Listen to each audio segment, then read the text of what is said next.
Welcome back to another video. So இந்த வீடியோவில் எந்த வண்டியை ரிவ்யூ பண்ண போகிறோம் அப்படின்னு பார்த்தீங்கன்னா, எனக்கு பின்னாடி இருக்க இந்த டொயோட்டாவோட ஒரு லெஜெண்டரி காருங்க.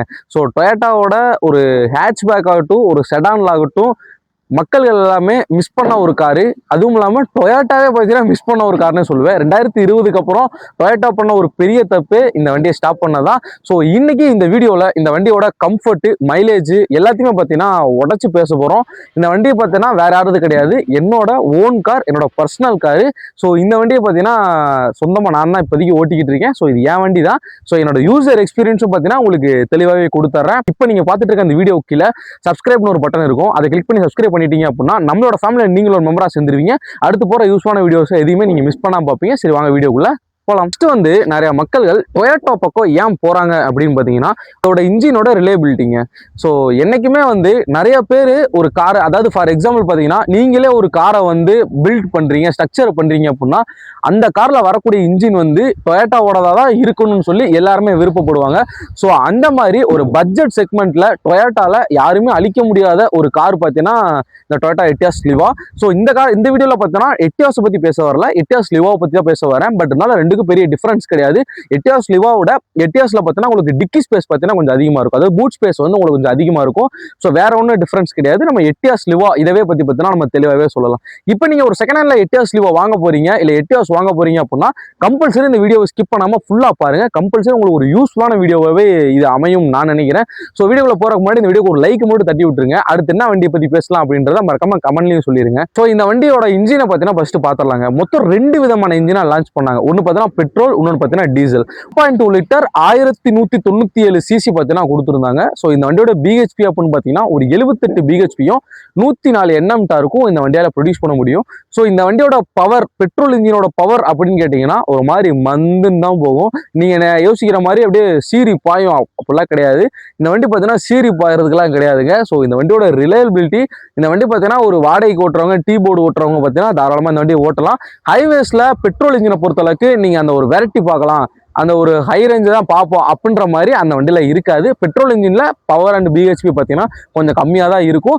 பட் மெயின்டெனன்ஸ் காஸ்ட்டும் சரி, மெயின்டெனன்ஸும் சரி ரொம்பவே பர்ஃபெக்டாக இருக்குங்க பெட்ரோல் இன்ஜினை பொறுத்தளவுக்கு. அடுத்து பார்த்தீங்கன்னா டீசல் இன்ஜினுங்க. ஸோ டீசல் இன்ஜினில் 1.4 லிட்டர் 1347 சிசி பார்த்தீங்கன்னா கொண்ட இன்ஜின்.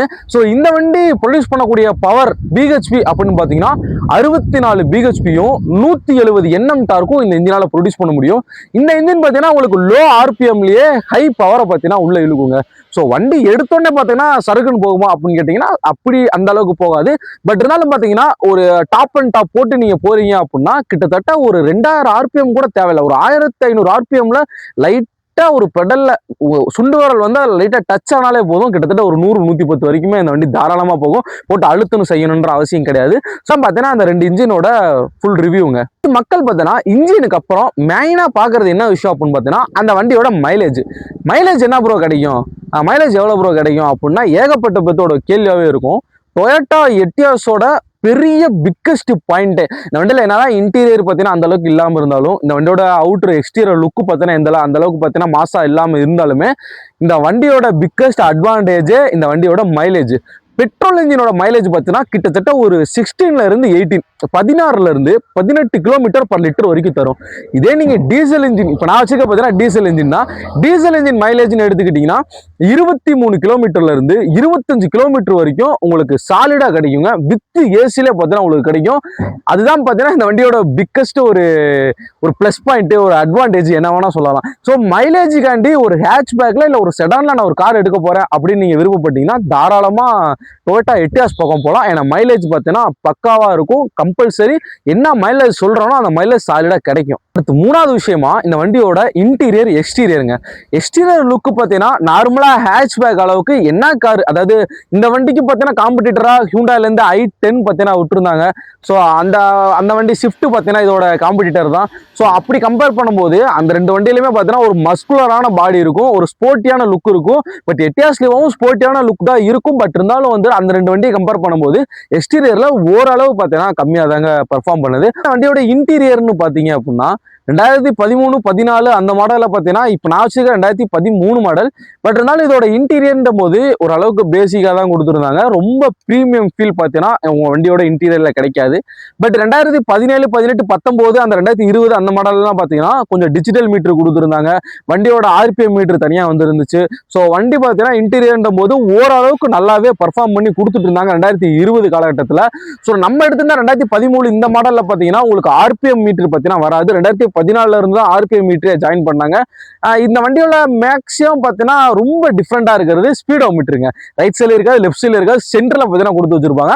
ஸோ இது பார்த்தீங்கன்னா வண்டி பார்த்தீங்கன்னா பார்த்தோன்னே இது எட்டியாஸ்ரா, அதாவது காரை பற்றி தெரியாதவங்க கூட இந்த டேஷ்போர்டு இல்லை இந்த RPM மீட்டரை பார்த்தாலே இல்லை ஸ்பீடோ மீட்டரை பார்த்தாலே இது எட்டியாஸ்ரா அப்படின்ற மாதிரி கண்டுபிடிக்கிற அளவுக்கு வச்சிருந்தாங்க. ஸோ இது வந்து பார்த்தீங்கன்னா டொயோட்டா ஒரு யூனிக்காக டிசைன் பண்ணி நல்லா வச்சிருந்தாங்க. அடுத்ததான் இந்த வண்டியோட ஸ்பேஸுங்க. என்னதான் ஹேட்ச்பேக்காக இருந்தாலும் இந்த வண்டியோட ஸ்பேஸ் வந்து ரொம்பவே சூப்பராக இருந்துச்சு.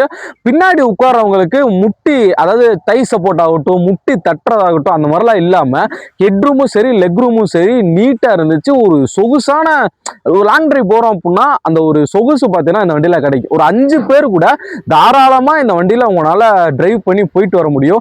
அதே மாதிரி இந்த வண்டியோட பூட் கெப்பாசிட்டி 251 லிட்டர் கொடுத்துருந்தாங்க. பட் இருந்தாலும் இதை விட பார்த்தீங்கன்னா டொயோட்டா எட்டியாஸ் கம்பேர் பண்ணும்போது இந்த வண்டியில் கம்மி. பட் டொயோட்டா எட்டியாஸில் பூட் ஸ்பேஸ் தான் பார்த்தீங்கன்னா மெயின் மேட்ரு.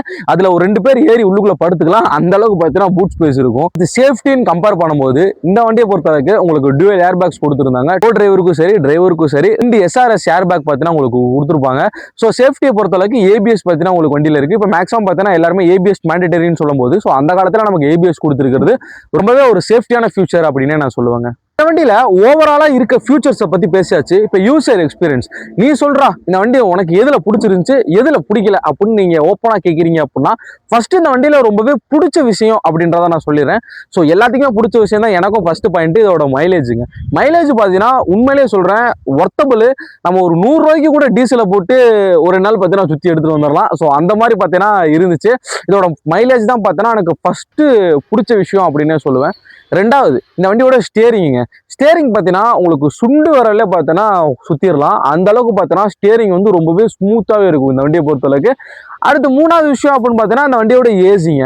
ஏசி பார்த்தீங்கன்னா சீக்கிரமாகவே ஒரு நல்ல கூலிங் பார்த்தீங்கன்னா கிடைச்சிருது. எட்டியாஸ் லிவாலையும் சரி எட்டியாஸ்லையும் சரி ஏசி வந்து பக்கா கூலிங்காக இருக்கும். ஸோ உங்களுக்கு உடனே பார்த்தீங்கன்னா வண்டி கூல் ஆயிரும். கேபினை பார்த்தீங்கன்னா கிட்டத்தட்ட ஒரு 5 நிமிஷத்துலேருந்து 5 நிமிஷமே பார்த்தீங்கன்னா அதிகம் தான். அதுக்குள்ளேயே பார்த்தீங்கன்னா கேபினை வந்து உங்களுக்கு கூல் பண்ணிடுது. இது பார்த்தீங்கன்னா எனக்கு ஒரு மூணாவது விஷயம் இந்த வண்டியில் ரொம்பவே பிடிச்சதுங்க. அடுத்து நாலாவது விஷயம் அப்படின்னு பார்த்தீங்கன்னா இந்த வண்டியோட மெயின்டெனன்ஸ். கிட்டத்தட்ட ஒரு 10,000 கிலோமீட்டருக்கு ஒரு தாட்டி நான் engine oil and coolant oil, air filter and oil filter, வண்டியோட பிரேக் ஆயில், ஸ்டேரிங் ஆயில், அதுவும் இல்லாமல் உள்ள ஏசி கேபின் ஃபில்ட்ரு இது எல்லாத்தையுமே பார்த்தீங்கன்னா நான் பக்காவாக சேஞ்ச் பண்ணிடுறேன். கிட்டத்தட்ட ஒரு 10,000 கிலோமீட்டர்ன்றது நான் 8,000 அல்லது 9,000 கிலோமீட்டரில் பார்த்தீங்கன்னா நான் சேஞ்ச் பண்ணிடுறதுனால எனக்கு வந்து எந்த ஒரு பிரச்சனையுமே இந்த வண்டி கொடுக்கறது கிடையாது. எட்டியாஸ் அல்லது எட்டியாஸ் லீவா வச்சிருக்க நண்பர்கள் அதிக பேர் அதை வந்து பார்த்தீங்கன்னா உங்களுக்கு உணர்ந்திருப்பீங்க. கிட்டத்தட்ட ஒரு 8,000 10,000 கிலோமீட்டருக்கு அவனுக்கு என்ன கொடுக்கணுமோ அதை நம்ம கொடுத்துட்டோம் அப்படின்னா அவன் எந்த அளவுக்கு நம்மளை டார்ச்சர் கொடுக்க மாட்டான், எந்த அளவுக்கு நம்மளுக்கு வந்து பார்த்தீங்கன்னா துன்பத்தை கொடுக்க மாட்டான். அதுதான் பார்த்தீங்கன்னா எட்டியாஸ் லீவா. ஸோ இந்த வண்டியில் என்னடா ப்ளஸ் மட்டும்தான் இருக்கா, மைனஸ் இல்லையா அப்படின்னு கேட்டிங்கன்னா மைனஸ் இருக்கு. மைனஸ் ஒரு விஷயம் என்ன அப்படின்னு பார்த்தீங்கன்னா இந்த வண்டியோட இன்ஜின் நாய்ஸுங்க. ஸோ பெட்ரோல் வண்டியை பொறுத்தளவுக்கு சுத்தமாக நாய்ஸே இருக்காது. நீங்கள் வெளியே வண்டி ஓடுதா இல்லை ஆஃப்ல இருக்கா ஆன்ல இருக்கா அப்படின்னே தெரியாது. பட் என்னோட டீசல் இன்ஜினை பொறுத்தளவுக்கு நீங்க என்னதான் கிளாஸை ஏற்றி விட்டாலுமே வண்டி ரன்னிங்ல வந்து ஒரு புல்லப் கொடுக்கும்போது ஃபர்ஸ்ட் கியர்ல இருந்து செகண்ட் கியருக்கு ஷிஃப்ட் ஆகும்போது ஒரு புல்லப் கொடுப்போம்ல, அந்த புல்லப் கொடுக்கும்போது நமக்கு பார்த்தீங்கன்னா கம்பல்சரி அந்த இன்ஜின் நாய்ஸ் வந்து உள்ளுக்குள்ள கேட்குது. இது பார்த்தீங்கன்னா ஒரு கிட்டத்தட்ட ஒரு 100 அல்லது 110 கிலோமீட்டருக்குள்ள போறோம் அப்படின்னா அந்த ஒரு சவுண்டு பார்த்தீங்கன்னா உங்களுக்கு கேட்காது. பட் இருந்தாலும் அதுக்குள்ள அதாவது கிட்டத்தட்ட ஒரு 60-50க்குள்ள ஓட்டுறோம், ஒரு புஷ்அப் கொடுக்குறோம் அப்படின்னா கம்பல்சரி அந்த ஒரு சவுண்ட் அப்படிங்கிறது கேட்குங்க. இது பார்த்தீங்கன்னா கொஞ்சம் எனக்கு ஒரு இரிட்டேஷனாக இருந்துச்சு ஸ்டார்டிங் லெவலில். அப்புறம் போக போக பார்த்தீங்கன்னா டீசல் இன்ஜினை பற்றி தெரிஞ்சவங்களுக்குலாம் தெரியுமே, ஒரு கார் எந்தோசிஸ்ட் பார்த்தீங்கன்னா டீசல் இன்ஜினோட நாய்ஸை பார்த்தீங்கன்னா அனுபவிக்கணும். ஸோ அந்த மாதிரி தான் பார்த்தீங்கன்னா நானும் அனுபவிக்க பழகிக்கிட்டேன். நல்லா இருந்துச்சுங்க. போகும்போது பாட்டை கேட்கறதில்ல, இன்ஜின் நாய்ஸே கேட்டு போகிற மாதிரி தான் இருந்துச்சு. அடுத்து யூசர் ரிவ்யூலேயே இந்த விஷயம் எனக்கு பிடிக்காதுப்பா அப்படின்னு மற்றவங்க சொல்கிறது என்ன அப்படின்னா இந்த வண்டியோட இன்டீரியர் டிசைன் அந்த டேஷ்போர்ட் டிசைன் அந்த அளவுக்கு பார்த்தீங்கன்னா ஒரு குவாலிட்டியாக கிடையாது, அந்த அளவுக்கு பார்த்தீங்கன்னா ஒரு ப்ரீமியமான ஃபீல் தரல அப்படின்ற மாதிரி தான் சொல்கிறாங்க. பட் எனக்கு பார்த்தீங்கன்னா அது அந்த அளவுக்கு ஒன்றும் மோசமாக இருக்குது சீப்பாக இருக்குது அப்படின்ற மாதிரிலாம் கிடையாது. எனக்கு பார்த்தீங்கன்னா ஒரு நல்ல ப்ரீமியம் ஃபீல் தான் என்னை பொறுத்தவரைக்குமே தருது. மற்றவங்களுக்கு அது சீப்பாக பார்த்தீங்கன்னா இருக்கலாம், பட் இருந்தாலும் பார்த்தீங்கன்னா எனக்கு ஒரு நல்ல ஃபீல் தான் தருது. மேக்ஸிமம் பார்த்தீங்கன்னா இதை ஒரு மைனஸ் பாயிண்ட்டாக எல்லாருமே எடுத்து சொல்கிறீங்க, பட் என்னை பொறுத்தளவுக்கு இது பார்த்தீங்கன்னா மைனஸ் பாயிண்ட் கிடையாது. ஓவராலா இந்த வண்டியை நான் வாங்கலாமா வேணாமா, இல்லை யார் வாங்கலாம் யார் வாங்க வேணாம் அப்படின்ற ஒரு டவுட் இருக்கும்ல. ஸோ அவங்களுக்கு பார்த்தீங்கன்னா ஒரு சின்ன ஒரு கிளியரன்ஸ் கொடுத்துக்கிறேன். ஃபர்ஸ்ட் ஆஃப் ஆல் பார்த்தீங்கன்னா எனக்கு வந்து இன்ஜினோட கெப்பாசிட்டி ஆகட்டும், இன்ஜினோட ரிலையபிலிட்டி ஆகட்டும் நல்லா இருக்கணும். கிட்டத்தட்ட எனக்கு ஒரு 5 லட்சம் 6 லட்சம் கிலோமீட்டர் வரைக்கும் எந்த ஒரு பஞ்சாயத்தும் இல்லாமல் ஓட்டணும் அப்படின்னா அவங்களுக்கு இந்த வண்டி சூட்டபுளாக இருக்கும். அதே மாதிரி எனக்கு வந்து லக்ஸுரியாக ஃபீல் பண்ணணும், எனக்கு பார்த்தீங்கன்னா ரொம்ப ப்ரீமியமாக இருக்கணும் காரு அப்படின்னா அவங்களுக்குலாம் இந்த வண்டி சுத்தமாக செட்டே ஆகாது. அந்த மாதிரி ஆள் இருக்காங்க அப்படின்னா அவங்கள வேற கார் பார்த்துட்டு போயிடுறது ரொம்பவே நல்லதுங்க. ஸோ இந்த வண்டி ப்ரீமியம் கிடையாது. அதே மாதிரி இந்த வண்டி பார்த்தீங்கன்னா உங்களுக்கு ஒரு ரேஸ் கார் அந்த மாதிரிலாம் கிடையாது. இந்த வண்டியை பொறுத்தளவுக்கு இன்ஜின் ரிலையபிலிட்டி நல்லாயிருக்கும், மைலேஜ் நல்லாயிருக்கும். அதனால தான் இப்போ வரைக்கும் நிறைய டீபோன் நண்பர்கள் எட்டியாஸை விட்டு மாறுறதே கிடையாது. ஒரு தாட்டி எட்டியாஸ் ஓட்டிட்டாங்க அப்படின்னா அவங்களுக்கு வேற வண்டி போறதுக்கு பார்த்தீங்கன்னா தோணாது. டீபோன் நண்பர்களை பொறுத்தளவுக்கு சொல்றேன். பட் அதனால ஷிஃப்ட் டிசைர் ஆகட்டும், ஷிஃப்ட் ஆகட்டும், அது இல்லாமல் பார்த்தீங்கன்னா இப்போ புதுசாக வந்திருக்க காரா, அதுவும் இல்லாமல் பார்த்தீங்கன்னா உங்களுக்கு வேகனார், இது எல்லாத்தையுமே டீபோல ஓட்டுனாலுமே எட்டியாஸை டீபோல ஓட்டிட்டீங்க அப்படின்னா கம்பல்சரி வேற வண்டி நீங்க மாற மாட்டீங்க. அது எனக்கு கம்பல்சரி தெரியும். ஓவராலா இந்த வண்டியை பத்தி நம்ம எல்லா விஷயமும் பேசியாச்சு. ஸோ இந்த வண்டியை பொறுத்தளவுக்கு நீங்கள் ஒரு 8000 10,000 கிலோமீட்டருக்குள்ள நீட்டாக ஆயில் சர்வீஸ் பண்ணி வச்சிருக்கீங்க அப்படின்னா இந்த வண்டி பாட்டுக்கு அது எந்த ஒரு பிரச்சனையுமே கிடையாதுங்க. அது பாட்டுக்கு ஓடிட்டே கிடக்கும், எவ்வளோ நாளுமே நீங்கள் ஓட்டலாம். ஸோ இந்த வண்டியில் இருக்க ஒரு பெரிய மைனஸ் பாயிண்ட் என்ன அப்படின்னா, இந்த வண்டி இப்போ நீங்கள் செகண்ட் ஹேண்ட் மார்க்கெட்டில் வாங்குறீங்க அப்படின்னா, வண்டி செகண்ட் ஹேண்ட் மார்க்கெட்டில் வாங்குறீங்க அப்படின்னா 2011, 12, 13 மாடலே கிட்டத்தட்ட பார்த்தீங்கன்னா 3.5 லட்சத்துலேருந்து 4 லட்சம் வரைக்கும் பார்த்தீங்கன்னா வித்துக்கிட்டு இருக்காங்க. ஸோ செகண்ட் ஹேண்ட் மார்க்கெட்டை கம்பேர் பண்ணும்போது இந்த வண்டியோட ரேட் வந்து ரொம்பவே அதிகமாக இருக்குது.